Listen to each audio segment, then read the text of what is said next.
Hi guys, it's me again, Cecilia. Welcome back. For today's video, sasagutin ko lang yung katanungan niya. Ano daw yung best sunscreen para sa akin? Siyempre, alam ko yung best sunscreen para sa akin. Pero hindi ko alam yung best sunscreen para sa inyo dahil magkakaiba po tayo ng skin type. Ako kasi, dry skin type ako guys. So, kailangan ko po ng ma-moisture na sunscreen. Ito, moisturizing to siya guys. No white cast.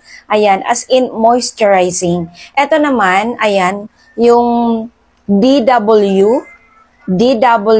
Ito siya guys, ay Skin Lab po ito. DW, ayan, ito po yung maganda din. Kasi nga, parang water-based lang siya guys. Ayan ha, parang water-based lang siya. Ayan, madaling pero nakaka-white siya. Ayan. Ayan siya. Nakaka-white siya ng skin. Tapos ito naman, mga ma-moisture na sunscreen ang pinakagusto ko. Pero kapag oily yung skin mo, hindi mo pwedeng gamitin to. Ayan. Ito naman, hindi siya, wala siyang white cast, lightweight lang. Ito po yung kay Julian sunscreen, kay Queen Eye. Ayan, ganyan siya guys. Paabot ako ng isang sunscreen. Ayan, ganyan din siya. Parang water-based lang din siya. Ayan. Magkakatulad siya nitong DW. Ayan, magkakatulad siya ng DW sunscreen. Ayan oh! Ayan, maraming salamat guys. Ayan, eto, katulad lang siya. Eto siya, at saka ito, magkakatulad po siya guys ha. Ayan.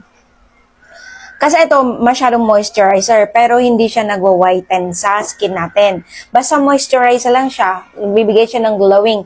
Ito naman, nagbibigay ng glowing, moisturizing, and then, nagbibigay siya whitens sa balat mo. Instant white agad sa balat mo. And then, ito naman siya guys. Ayan. Ito siya. Malambot sa balat, nakaka-whitens ng balat, instant whitening, and then, moisturizing din talaga siya. Ito naman, Lux Organics. Ayan, Lux Organics. Ito yung tone up, guys. Tone up. Ayan siya. Gamit na gamit ko to, guys. Kasi, hindi ko na kailangan mag-foundation. Ayan, sunscreen din siya. Tone up sunscreen. From Lux Organics. Ayan siya. Ayan. Ayan, ganun siya, guys. Ayan. Tone up na to siya, guys, ha. Nag-tone up siya sa skin natin. Yung Lux Organics. Lux Organics, Julian Sunscreen, yung kay Queen Eye. At, actually, guys, mauubos na to mga to. Ito yung bago ko. Ayan. Ito siya, nakakaputi ito ng balat natin. Ayan siya. Kapag malimit natin ginagamit. Ayan siya guys. Meron kasing sunscreen din na habang ginagamit mo, umiitim yung balat natin. Alam nyo kung bakit? Dry yung balat mo. Tapos, hindi ka nagmo-moisturizer. Ayan, kailangan kasi talaga natin mag-moisturizer, lalo na kapag dry yung balat natin. At yung mga ma-oily skin naman, yun po yung kailangan din ninyo mag-moisturizing, pero exfoliant yung dapat nyong gamitin para matutuyo yung pagkakaroon ng oily skin. And best sunscreen para sa mga oily skin at dry skin, eto po siya. Ayan, eto siya guys. At etong Lux Organics na tone up. Ayan siya. Huh? Yan po yung best sunscreen sa ma-oily. Pag natural skin type ka naman, kahit ano pwede mong gamitin. Kasi nga, natural skin type ka. Kasi may tatlong skin type lang naman ang meron tayo. Oily skin, natural, and dry skin type.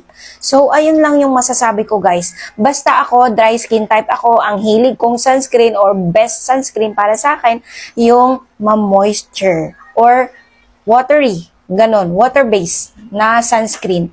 Kagaya na lang nitong sunscreen na to, hindi ko alam kung anong klase ng sunscreen to.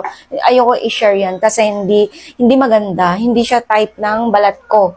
So, ayun lang yung masasabi ko sa inyo guys. Best sunscreen para sa akin, ayun siya. Bye! Siya nga pala guys, makakabili kayo ng mga ito. Pahabol, no? Makakabili kayo ng mga ito sa TikTok shop ko. TikTok shop, Cecilia Sase. Okay?